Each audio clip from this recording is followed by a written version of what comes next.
नमस्कार दोस्तों, आप सभी का स्वागत है ऑप्ट्यूजर्स पे। तो आज हम लोग कुछ क्वेश्चंस को डिस्कस करेंगे जो कि आपके CUET में इकोनॉमिक्स एंट्रेंस एग्जामिनेशन साथ साथ UP TGT NPGT economics examination से ज़रूरी महत्वपूर्ण प्रश्न है।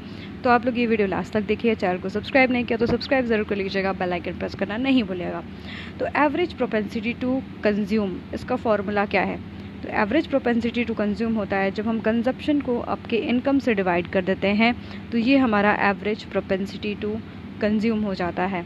ठीक है, जब हम कंजप्शन को इनकम से डिवाइड कर देते हैं। सपोज़ आपका कंजप्शन जो है 50 है और आपकी इनकम जो है 10 है, तो ये हमारा हो जाएगा 5।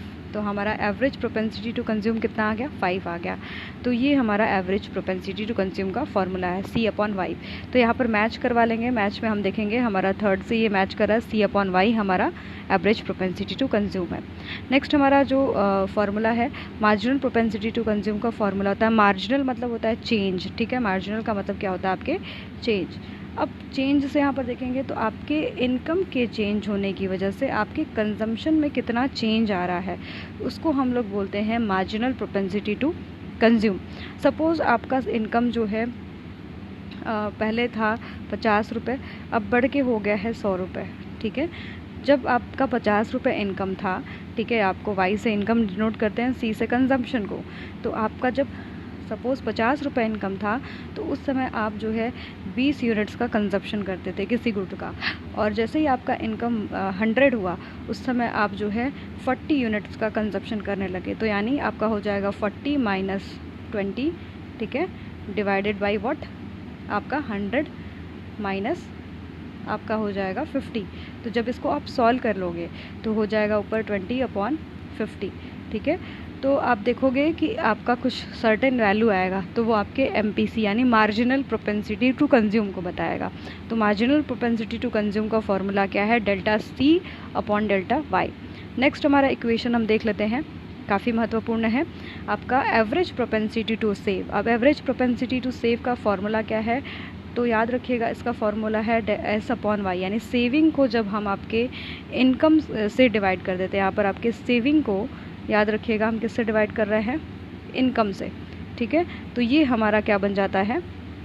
आपका एवरेज प्रोपेंसिटी टू सेव। ठीक है, सपोज़ आपकी इनकम जो है 50 रुपये है और आपकी सेविंग जो है 20 रुपीज़ है, तो आप इसको डिवाइड कर दोगे तो आपका कितना आ जाएगा? जो भी वैल्यू आएगा वो हमारे एवरेज प्रोपेंसिटी टू सेव का वैल्यू आ जाएगा। इसी तरीके से हम मार्जिनल प्रोपेंसिटी टू सेव लगाएंगे, यानी हमारे इनकम के बदलने की वजह से हमारा सेविंग कितना बदला है, ये हमारा मार्जिनल प्रोपेंसिटी टू सेव बताता है। तो ये चारों फॉर्मूले को आप लोग याद कर लीजिएगा, काफ़ी महत्वपूर्ण है आपके एग्ज़ाम में। पिछले बार UP PGT के एग्ज़ाम में ये पूछा था। और एक रिलेशन भी आपका होता है, हमारा APC प्लस आपके APS = 1 के बराबर होता है। ठीक है, और इसी तरीके से हमारा जो MPS होता है और प्लस आपकी MPC, ये आपके =1 के बराबर होता है।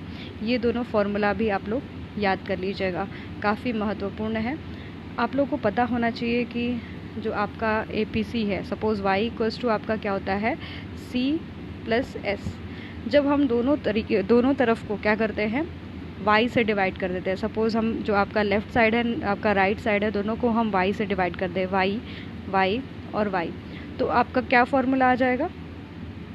यहाँ पर ये कट के 1 हो जाएगा। ठीक है, यहाँ पर 1 हो जाएगा और यहाँ पर आपका C/Y को मैंने क्या बताया था? ये आपका APC होता है और S/Y क्या होता है? आपका APS होता है। ठीक है, तो ये वाला फॉर्मूला आपको ग्रेन हो गया जो मैंने अभी जस्ट पहले बताया था।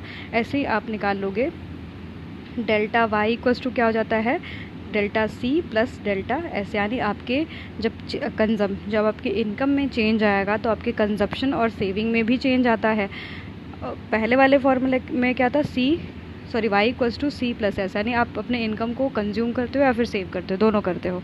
तो यहाँ पर क्या हो रहा है? चेंज इन इनकम, यानी आपके इनकम में बदलाव आ रहा है तो आपके कंजप्शन में भी बदलाव आ रहा है, आपके सेविंग में भी बदलाव आ रहा है। ठीक है, तो आप यहाँ पर देखोगे कि हम दोनों साइड को अगर ΔY से डिवाइड कर दें, ठीक है, ΔY से डिवाइड कर दें, तो ये वाला पार्ट तो 1 हो जाएगा आपका। ठीक है, ΔC/ΔY को हमने बताया था MPC होता है और ΔS/ΔY आपका क्या होता है? MPS होता है। तो ये वाला फार्मूला भी हमें प्राप्त हो गया। तो हमने इतनी चीज़ें यहाँ से सीखी। क्या क्या सीखी कि आपके APC का जो फार्मूला होता है वो आपका कंजप्शन अपॉन जो है इनकम होता है, और आपके MPC का जो फार्मूला होता है वो आपका क्या होता है, delta change in consumption upon delta change in income. APS का फार्मूला होता है सेविंग अपॉन इनकम, और MPS का फार्मूला होता है delta saving upon delta income. ठीक है। और एक और फार्मूला देखा, MPS plus MPC equals to 1 के बराबर होता है, और आपका APC प्लस आपका APS क्या किसके बराबर होता है, 1 के बराबर होता है।